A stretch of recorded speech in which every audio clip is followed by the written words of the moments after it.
So imagine one day you wake up and finally realize that you are addicted to your phone because there is no waking hour where you are without a device.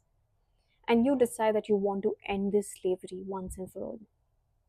And most of us like to rely on YouTube to find solutions for problems like these. So you go on YouTube and type out your problem, and YouTube suggests multiple videos. So you are on the first page and you see 10 videos, 10 video recommendations, and you notice a pattern there that they all share a very similar title. It's the same title formulation where they're like, if you think you're addicted to your phone, this video might be for you, or you're addicted to your phone and it's not the reason that you think it is. Here is the actual reason. So they are kind of creating tension there, where they're like, there is something that you don't know of. We have the secret here. And you're tempted to, of course, watch it. But they all look so similar. They all have a very similar thumbnail as well, where it's a plain background with a shocking face and an alarming text. So the one we naturally choose is the one that has a lot of views or someone who has a lot of subscribers. Now we don't know any of them, but that's how we judge. Or we probably just randomly click on any one of those videos.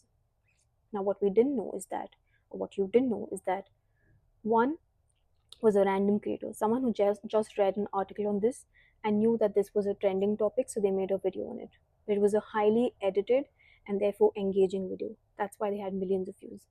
And someone else who has been making videos on this topic for a while, and someone who's actually an expert in this topic, someone who has a PhD, and someone who's been researching on this topic for over a decade.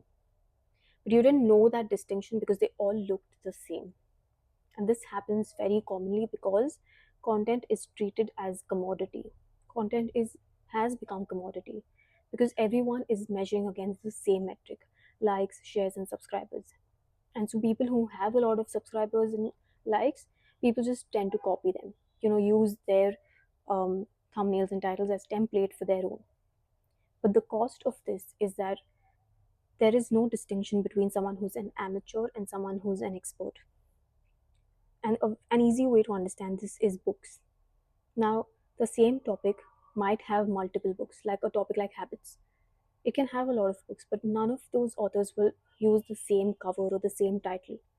They all have different titles, different covers, and a different and specific promise. One will promise that they'll help you transform your habits in 60 days, and another will tell you how to make good habits a lifestyle. So they're not the same, even when the topic's the same.